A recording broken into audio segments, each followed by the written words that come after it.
risintonizza. Sì, ma come? È facile, tasto menu, poi scegli il tasto corrispondente alla ricerca automatica dei canali, attendi qualche minuto e tutte le stazioni DAB della tua zona saranno disponibili.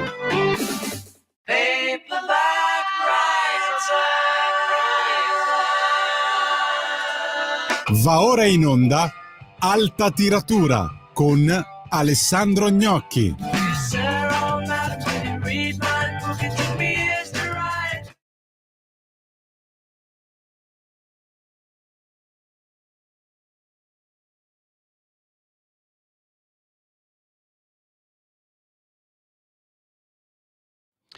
Buongiorno, benvenuti ad Alta Tiratura su Radio Libertà. Io sono Alessandro Gnocchi. Direi che delle classifiche possiamo liberarci in un istante, non c'è nessuna sostanziale differenza rispetto alla settimana scorsa. Donatella Di Pietrantonio è sempre al primo posto con il suo romanzo L'età fragile. Le copie vendute non sono tantissime, sono circa 11.000.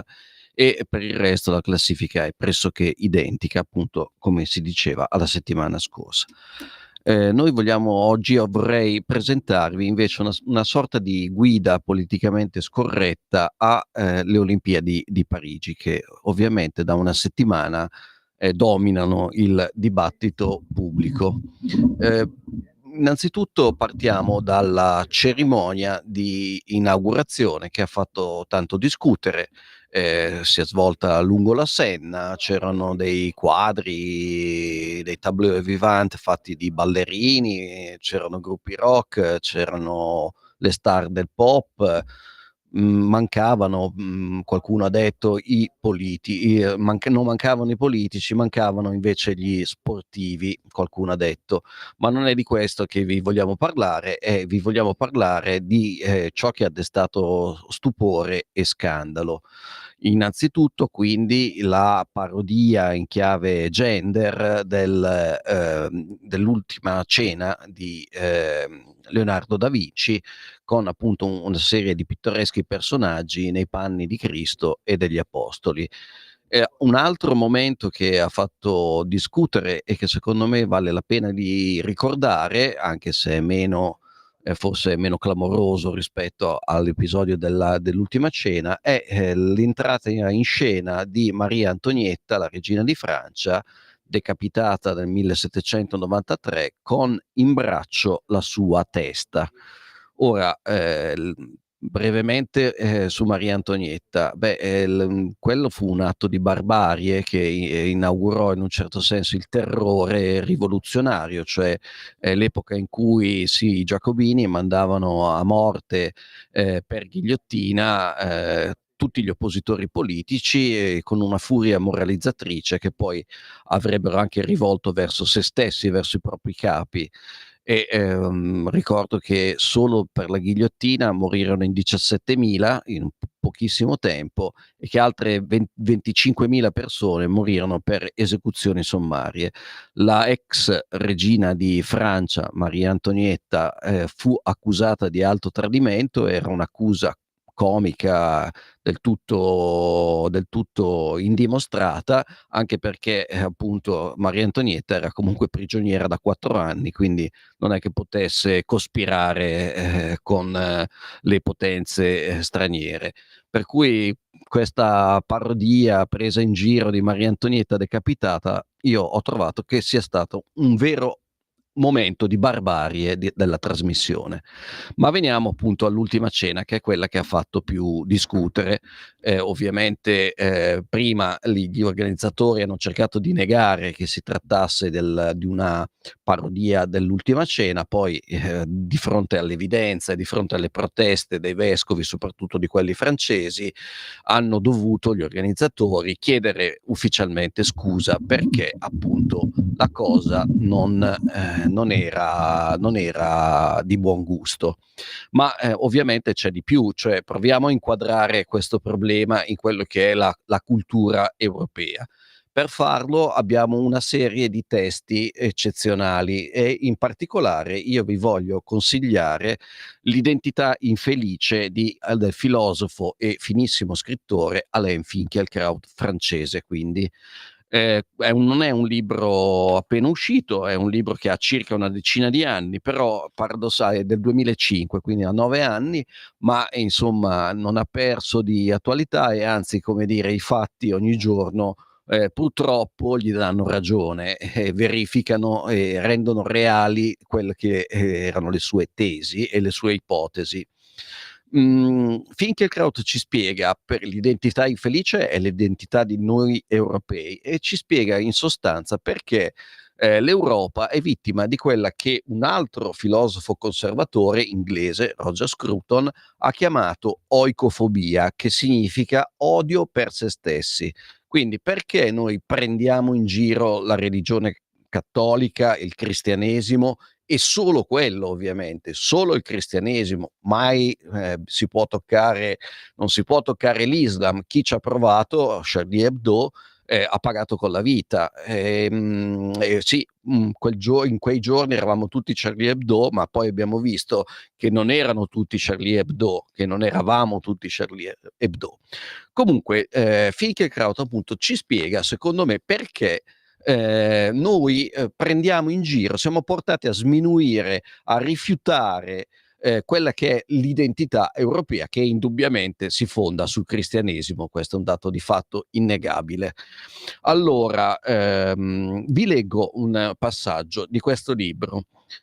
La Francia è a immagine dell'Europa e l'Europa ha smesso di credere nella sua vocazione, passata, presente o futura, di guida dell'umanità verso la realizzazione della sua essenza. Per l'Europa non si tratta più di convertire chicchessia, conversione religiosa o riassorbimento della diversità delle culture nella cattolicità dei lumi, ma di riconoscere l'altro attraverso l'ammissione dei torti compiuti nei suoi confronti. L'Europa è tenuta più in generale ad accogliere ciò che essa non è, cessando di identificarsi con ciò che essa è.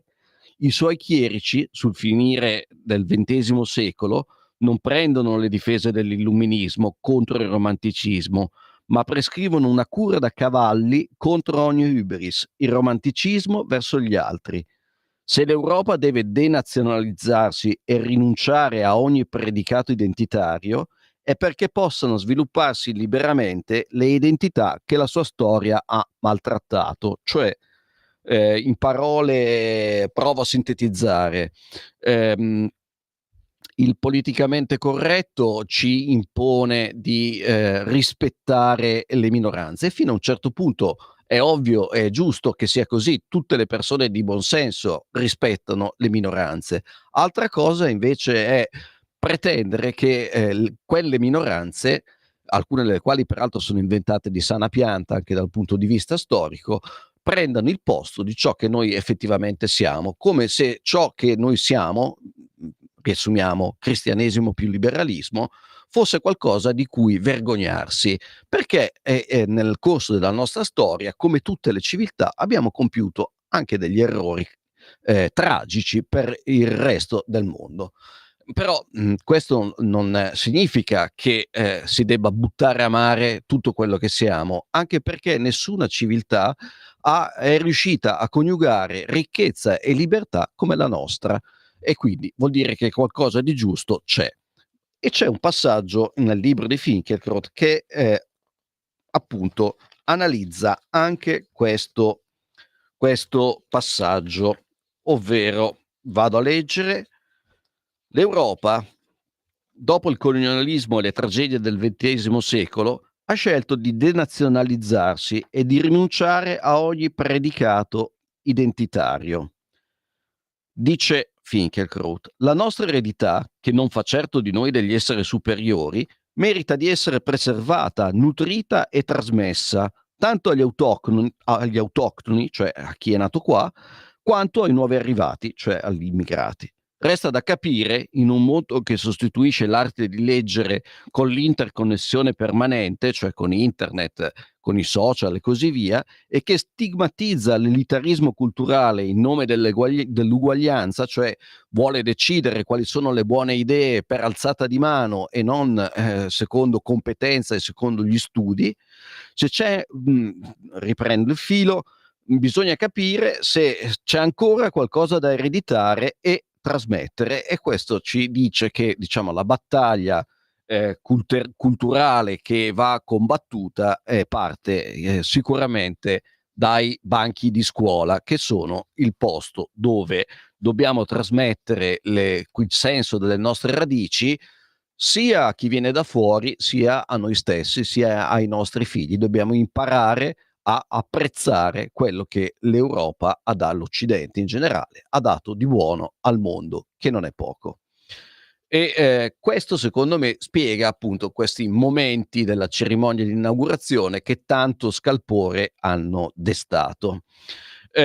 Adesso passeremo, dopo aver sentito un brano, passeremo all'altro caso che ha tenuto banco. Praticamente sono 2 giorni che non si parla altro che del match pugilistico tra l'algerina Imane Khelif e la nostra pugile italiana Angela Carini, che dopo 30 secondi dopo aver ricevuto 3 pugni violentissimi in faccia ha alzato la mano e si è ritirata.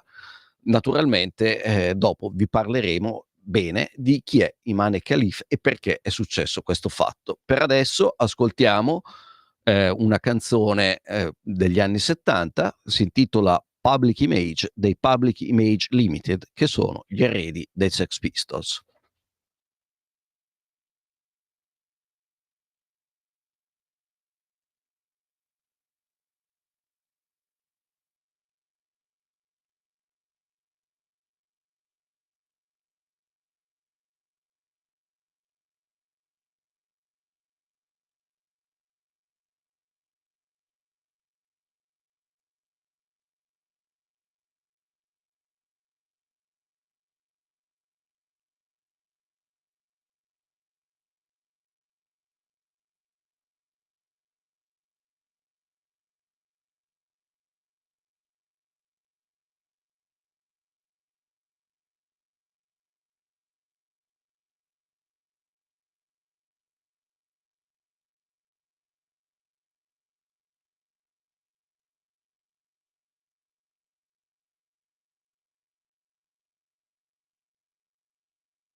Rieccoci di nuovo ad alta tiratura, riprendo il filo che abbiamo abbandonato prima di sentire questo splendido brano dei Public Image e stavamo appunto stavamo facendo una piccola guida politicamente scorretta alle Olimpiadi e appunto avevamo accennato al caso che tiene banco da 2 giorni, ovvero lo scontro pugilistico tra l'algerina Imane Khelif e l'italiana Angela Carini.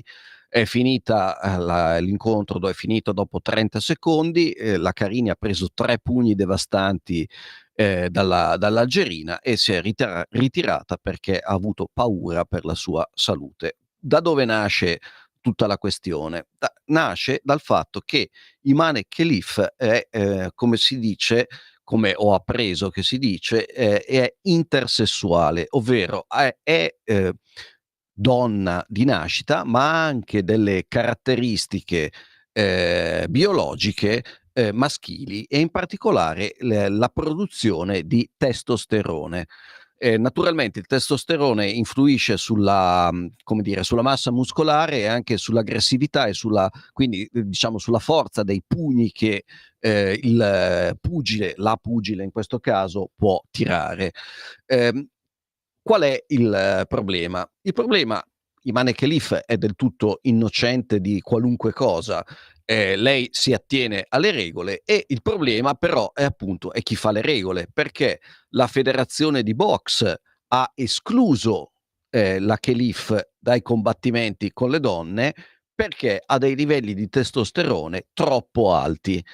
Il CIO, che è diciamo in lite con la federazione mondiale della box, ha alzato questo limite, il limite del testosterone, e quindi la Khelif si è potuta iscrivere alle Olimpiadi.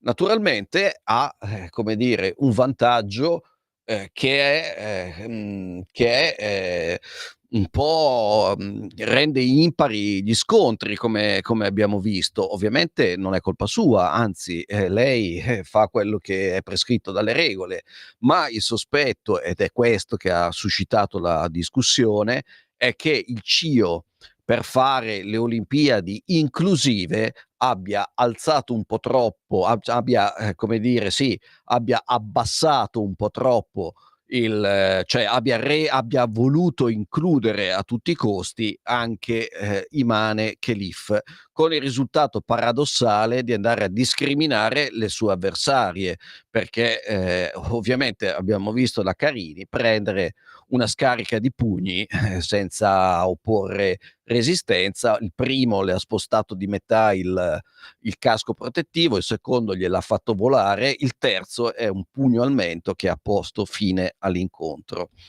E, quindi noi qua vediamo in questa discussione, forse possiamo cercare di allargare il quadro e di trarre e di fare qualche riflessione più generale.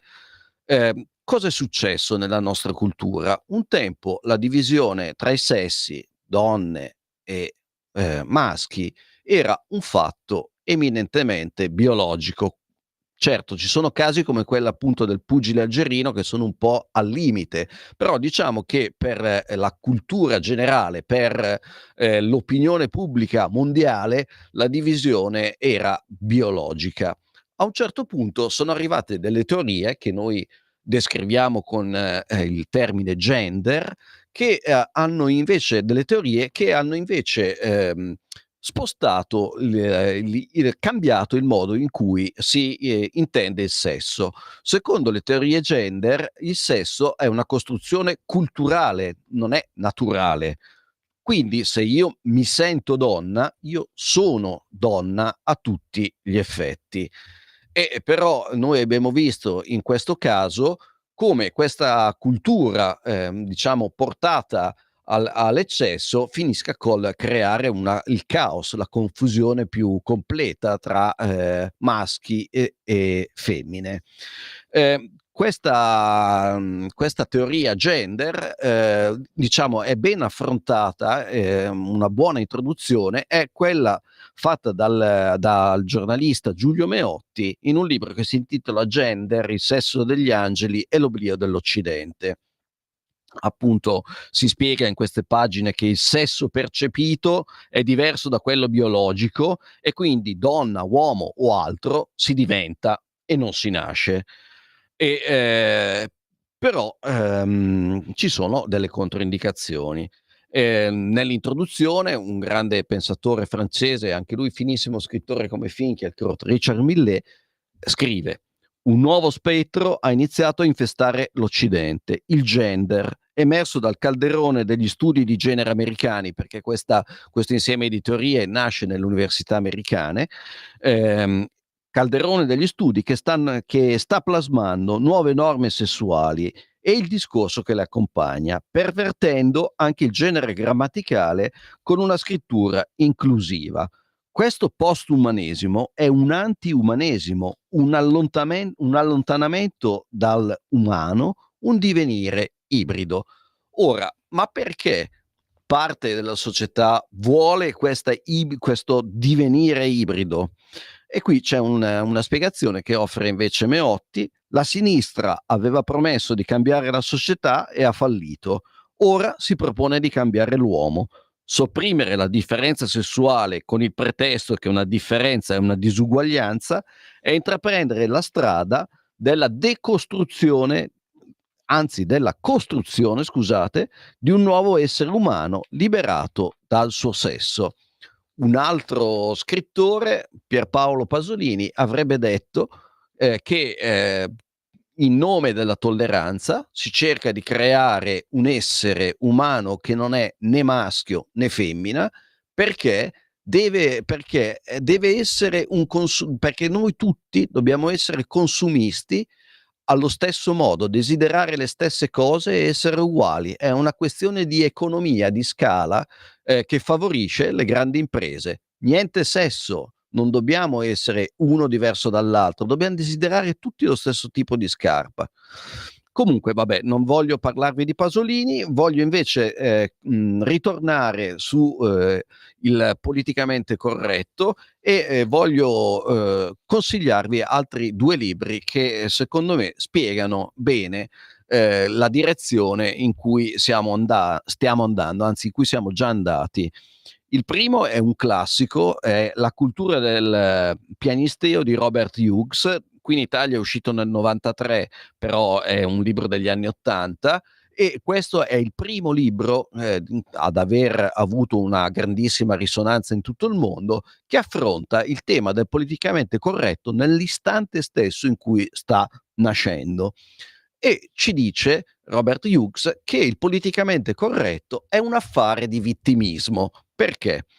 L'assortimento di vittime disponibile, scrive Robert Hughes, che era un grande critico d'arte, l'assortimento di vittime disponibile una decina di anni fa, negri, chicanos, indiani, donne, omosessuali, è venuto allargandosi fino a comprendere ogni combinazione di ciechi, zoppi, paralitici e bassi di statura, o, per usare i termini corretti, di non vedenti, non deambulanti e verticalmente svantaggiati. Capite che queste sono parole degli anni '80 che descrivono perfettamente la realtà di oggi, anche il tentativo appunto di cambiare le parole, l'abbiamo visto prima con il politicamente corretto e poi con il tentativo di abolire il genere anche nella lingua parlata, con la schwa e con altri trucchi di questo tipo. Voglio concludere con un libro italiano che riprende il filo in un certo senso di quello che ci ha appena detto Robert Hughes, cioè che il politicamente corretto è un gioco, come dire, basato sul vittimismo e di minoranze che a volte esistono e che altre volte sono completamente inventate e Giovanni Sartori, che certo non era un sociologo ascrivibile alla destra, ha molto diciamo scritto su questo tema e anche lui, bisogna dire, è incappato però nella censura e nella riprovazione collettiva di tutti i media. non è il Giovanni Sartori che poi tuonerà contro Berlusconi, è un'altra cosa che fu pesantemente criticata proprio anche dalla sua stessa parte politica. Comunque, il libro è Pluralismo, multiculturalismo e estranei, saggio sulla società multietnica. È un libro del 2000 e nel 2002 fu ristampato con una nuova introduzione dove Sartori rispondeva alla marea di critiche che lo avevano sommerso. Ora, qui Sartori fa una distinzione molto interessante tra pluralismo e multiculturalismo. Allora, il pluralismo, dice Sartori, è fondato sulla tolleranza e valorizza la diversità. La società pluralistica è una società aperta, però in quest'ottica la domanda che più ci assilla è: ma aperta quanto? La società aperta, quanto aperta può diventare? L'elasticità della società aperta è attualmente messa a dura prova sia da rivendicazioni multiculturali interne, sia dalla massiccia pressione dei flussi migratori. E poi c'è una critica radicale al multiculturalismo. Il multiculturalismo è antipluralistico, quindi è contro la tolleranza, è contro la vera valorizzazione della diversità. I presupposti del multiculturalismo conducono alla secessione culturale e alla tribalizzazione perché fanno prevalere la separazione sull'integrazione. È quello che abbiamo sotto gli occhi tutti i santi giorni, ovvero delle rivendicazioni inizialmente giuste che poi diventano assolutamente esagerate e folli fino a causare una frattura dentro alla società. Una frattura forse si può sopportare, ma quando le fratture diventano 10.000 la società finisce. Ora, Sartori, appunto, dopo aver smontato il multiculturalismo, va proprio sul tema di Hughes, quello delle rivendicazioni delle minoranze, e dice: le rivendicazioni di un numero crescente di minoranze, spesso astoriche e inventate di sana pianta, portano a leggi diseguali caratterizzati da eccezioni, ovvero, dice, se tutte le minoranze non accettano di riconoscersi nella legge e vogliono una legge che tuteli loro in particolare, alla fine avremo leggi diseguali, caratterizzate dalle eccezioni, ma la legge si può applicare e ha senso solo se è uguale per tutti, e di conseguenza introdurre queste leggi ad hoc è un danno che si fa alla democrazia, alla uguaglianza anche. E chi è poi che deve fare questa discriminazione? E qua arriviamo al cuore della spiegazione di Sartori, con la quale poi chiudiamo.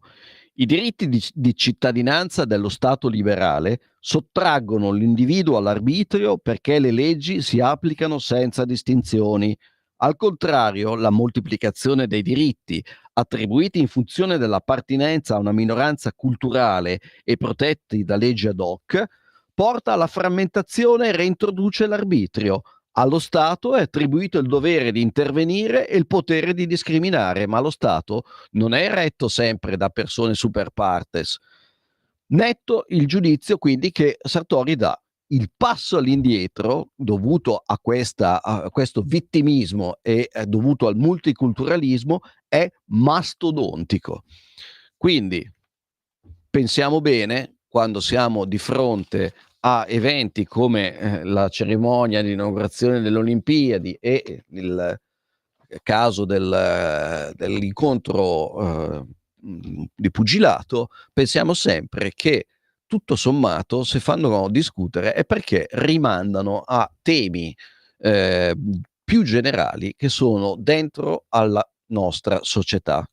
E esistono dei libri, ve ne abbiamo consigliati oggi 4 o 5, che ci aiutano a comprendere che cosa sta succedendo e quali sono i danni che dobbiamo cercare di evitare. Grazie, io vi saluto, vi do appuntamento con Alta Tiratura la prossima settimana.